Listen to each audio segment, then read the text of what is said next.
Hi guys and welcome to MotorBeam. When KTM entered the Indian market in 2012, they were very affordable. But with time, prices have risen to an extent where KTM is no longer an affordable motorcycle brand.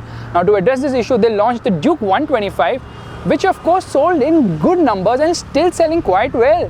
But now they've also brought in this, the RC 125. But this bike has a lot of competition with the Yamaha R15 because of the similar pricing. In today's video, I'm going to be telling you whether this RC 125 is worth it.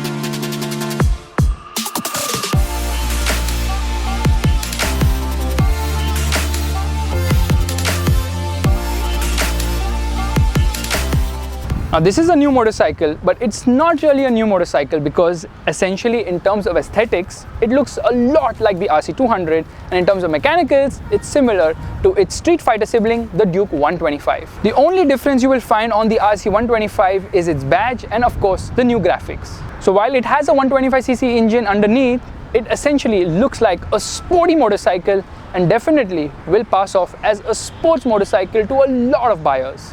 Now because this is a sporty motorcycle with a full fairing, there is a very committed riding position which is good for people who want the sports bike feel. However, that said, this isn't a comfortable motorcycle to ride even in the city or out on the highway. This is outright a track motorcycle.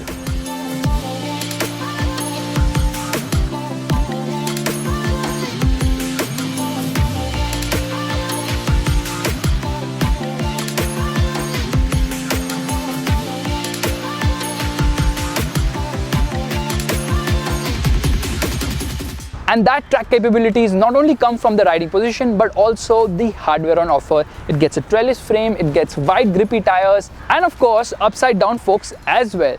So in terms of handling capability, the RC 125 is just excellent. It's on par with other KTM motorcycles, especially the other RCs. Even the braking hardware is the same on this smaller capacity motorcycle. However, it only gets a single channel ABS, not a dual channel one. And honestly, you don't need dual channel because this motorcycle barely makes any power output, just 14.3 horsepower and 12 Newton meters of torque, which gives it decent performance in the city. But out on the highway, you have to keep downshifting, riding in the lowest gear possible to make quick movements. And because the engine is the same as a Duke 125, even with all the aerodynamics on offer, it really doesn't help much.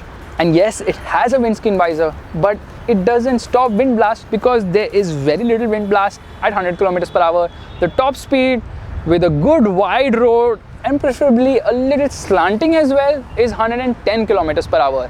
But honestly, most of you won't be able to go above 104 kilometers per hour because this motorcycle just struggles so much in the top end.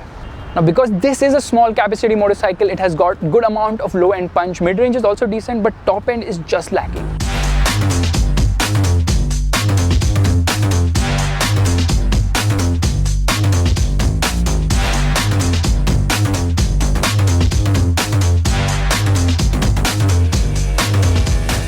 Now you might think that what is the advantage of having a small engine in such a motorcycle? Well, it's fuel economy because this motorcycle returns a mileage between 40 to 45 kilometers per liter.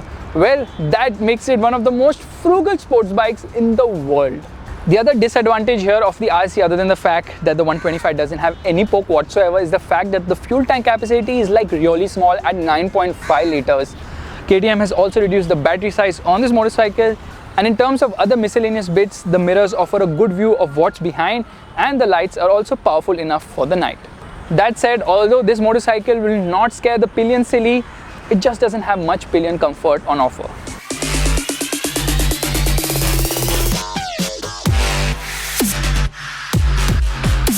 So the crucial question is, should you buy a KTM RC 125, a sports motorcycle, only in terms of appearance and handling capabilities, not in terms of performance?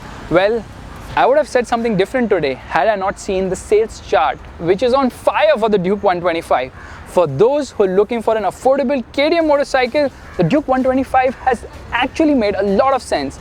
And for those who want something even better looking, paying that premium over the Duke 125 for the RC 125 makes complete sense. But that said, the Yamaha R15 version 3, which has more performance on offer with a bigger engine and even dual channel ABS, comes at a slightly lesser price. Should you buy that instead? Well, stay tuned to MotorBeam because we are going to be doing a comparison between both these small capacity sporty motorcycles real soon.